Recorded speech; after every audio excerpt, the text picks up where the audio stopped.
Hello mga kabsat ni adamanan ti baro nga dish tayon ni sa mga Bisaya dyan adati Sudan. Meron po tayo ditong chicken mushroom soup ala Oy Duterte. So ayan po ang ating chicken, 3/4 kasi yung 1/4 pinrito ko na. Tokwa slightly fried, ang ating bawang, luya, sibuyas, leeks, pinagugasan ng bigas at ang ating sayote at hindi mawawala ang ating sili. Let's get started mga kakabsat. Ayun na nga mga kapsat, buksan ng ating maiwagang kalan at ng konting tubig.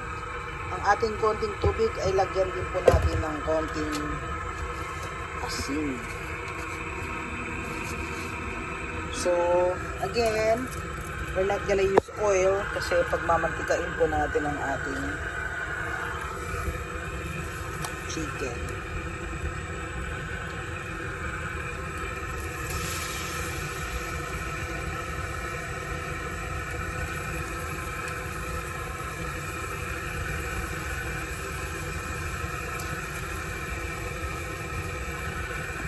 So, kasi po ako ay pag ganyang pinapakuluan na, inahalo ko na po yung laya. Nokwano para mawala yung lansa ng ating manok. Para mas lumasa. Sabi nga nila.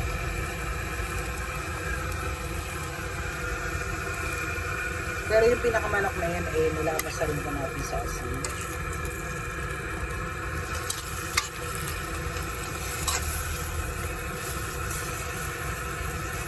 Atan eh. Atan eh mga kapsat. Nagpantika na po, di ba? Sabi ko sa inyo, no need to add oil.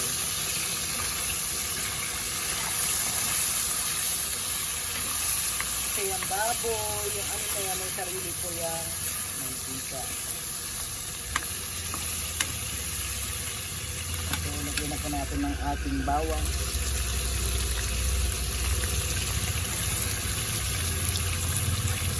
Then, ang ating onion.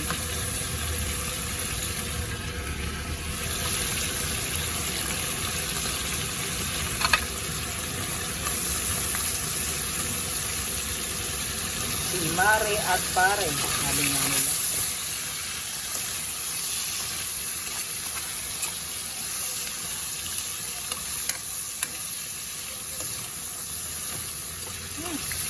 Pakabungan. Then let's add patis for additional aroma. Ay, so ayun na nga mga kapsat. Tumulog na. Oh, sabi nga nila.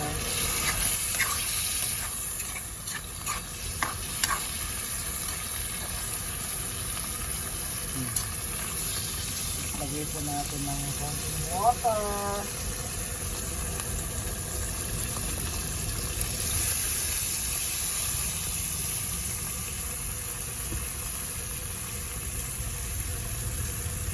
Lagay po natin ang ating chicken cubes.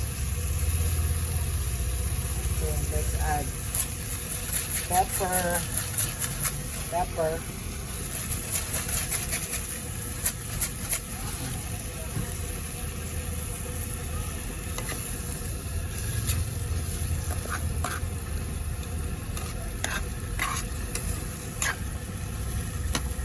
how it works.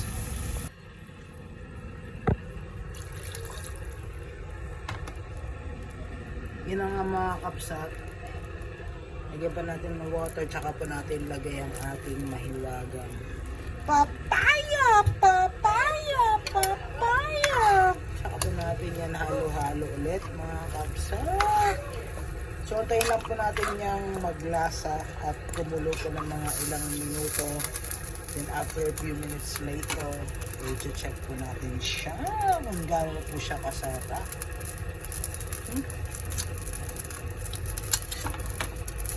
Pwede pa po tayo mag-add ng a little bit of black pepper.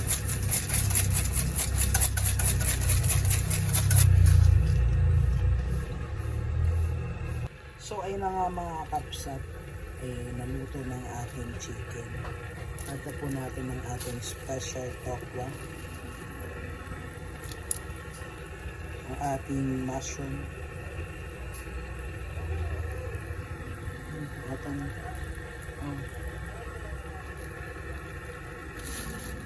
yes, ang ating dahon ng employer.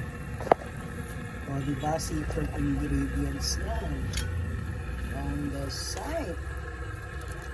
So nagsabi sa inyo na ay naku, sarap. Ayan, promise. Then add na po natin ang ating sili.